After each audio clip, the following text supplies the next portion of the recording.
The fork struck the china, with a crack like a pistol shot. My daughter's fingers tightened, knuckles bleaching white around her napkin. My son Paused mid-bite across the table. My Mother didn't even flinch. She lifted her wine, gaze locked on the roast as if she'd just mentioned the temperature, not wiped. My children out of the room. Those kids. Eat in the kitchen, she said again. Slower now. Intentional. Precise. They weren't polished enough for the dining room. The word those lingered between us. Heavy, choking like smoke. I felt warmth crawl up my spine, sudden and sharp. Not anger, not yet. Something icier. The kind that hardens into resolve.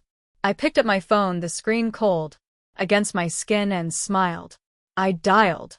Hello, I said quietly, eyes never leaving her face. Yes, this is about the lease. We're moving out. Her fork stalled halfway to her mouth. Moving? She echoed. A laugh tried to rise. And collapsed. That was the instant. The one she didn't realize would finish her. We hadn't always lived beneath her roof. That was the story she shared with friends. The truth was plainer, meaner. She craved control, and I needed time. After the divorce, after nights spent counting dollars like they were oxygen, she offered her house wrapped in terms, masquerading as generosity. Family helps. Family, she said. What she meant was, family complies. Her home was immaculate. The way galleries are. Nothing touched without approval. Nothing shifted without repercussion. My children learned to walk softly before they learned to rest. They learned quiet. They learned to ask permission to take up space. At first, the knife was hidden. Small remarks, an arched brow, correcting my parenting in front of them, smiling all the while. She called it advice. I called it wearing us down. Sundays were her performance. Linen tablecloth, candles, her laws. My kids sat stiff, legs dangling, practiced in courtesy, like it was protection. They were good, too good. They worked for affection that arrived with conditions. That night, something in her fractured, or maybe loosened. Maybe she thought I'd settled in. Maybe she thought I'd forgotten who owned the house.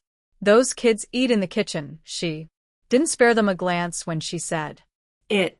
My daughter's gaze darted to mine, uncertain. My son's jaw clenched, a perfect reflection of my own. I watched my mother's lips lift at the corners. The faintest grin, like she'd scored a precise blow. This wasn't about decor or manners.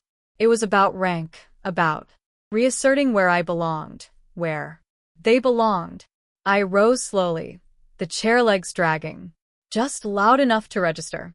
They can finish here, I said calmly. She shook her head. I won't have crumbs on the furniture.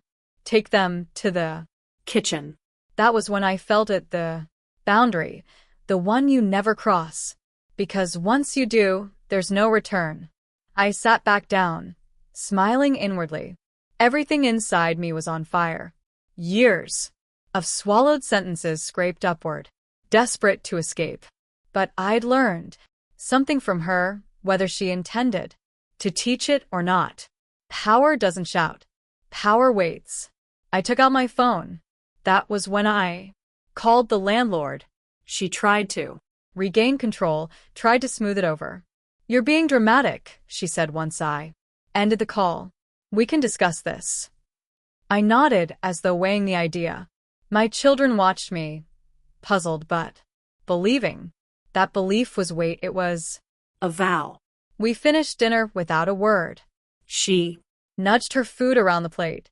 I ate every bite. Each one tasted like certainty. That night, after I tucked the kids into bed, I packed a single box. Just one. I wanted her to notice it in the morning.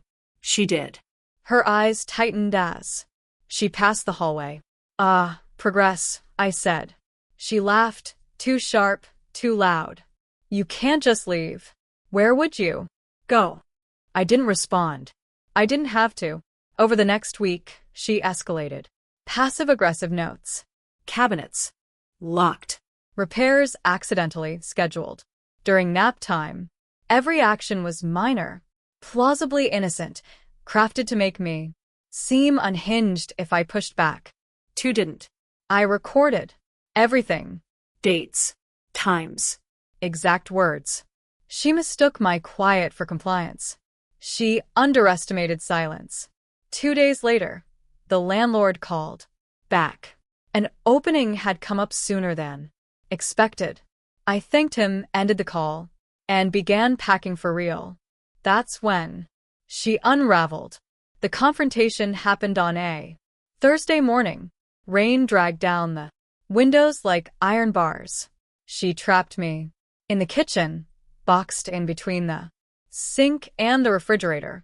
You're tearing this family apart, she said, her voice shaking just enough to sound heartfelt. I dried my hands carefully. No. I'm taking my children out of a hostile environment. Her eyes sparked. Hostile. After everything I've done for you. There it was. The scorecard. The silent debt she believed I owed forever. You embarrass my kids, I said. Measured. Exact. You made them feel insignificant. That isn't love. She scoffed. They need to know their place. I held her stare. They do. And it's not. Here. Her mouth opened. Closed. She hadn't practiced for this ending. You can't afford to leave, she tried. Again. You'll come back begging. I stepped closer, lowered my voice. I planned for that already. The real turning point didn't happen in her kitchen. It came a week later in a quiet office, beige walls, buzzing, fluorescent lights. I slid the folder across the desk. The lawyer pushed his glasses up, flipped through the pages. His expression shifted. Verbal abuse. Unsafe conditions, he said slowly. I nodded. And there's more. The recordings were lawful. The emails were damning. Witnesses, neighbors she'd snapped at, friends she'd boasted to were ready. We didn't sue. That wasn't the strategy. We contacted Adult Protective Services, Housing Authority. Her prized reputation began to fracture. The call started that night. Please, she whispered on voicemail. No audience. No performance. Just fear. We can work this out. I didn't reply. She appeared at the new place the day we moved in. Smaller somehow, standing on the curb, rain soaking her coat, pride bleeding out with the water. I was wrong, she said when I finally stepped outside. I didn't mean it. I looked at her, really looked. The woman who confused control with care. Who believed love was a room you could be locked out of. You meant it, I said. You just didn't expect it to cost you. Her voice cracked. I'm your mother. I'm their grandmother. That ended it. The aftermath came fast. Invitations stopped. Friends asked questions she couldn't charm away. Officials followed up. Her house, once a throne, felt too large, too silent. She sent letters. Long ones, apologies nodded, together with justifications. I read each once, then filed them away. My kids slept deeper, ate noisier, laughed. Without bracing for impact. The dining table we bought picked up scratches within a month. I never repaired them. Some nights, long after dark, I think back to that fork striking the plate. The sound that set everything in motion. How close I came to yelling. How easy it would have been to detonate. But explosions are chaotic. They leave witnesses who reshape the narrative. I chose something quieter. Deliberate. Permanent. Because the deepest revenge isn't ruin, it's absence. It's cutting off access to what someone believed was theirs too. Control. In the end, she didn't lose her house. She lost her audience. And I gained something worth far more than revenge. I taught my children that. No one gets to decide they don't deserve a seat at the table.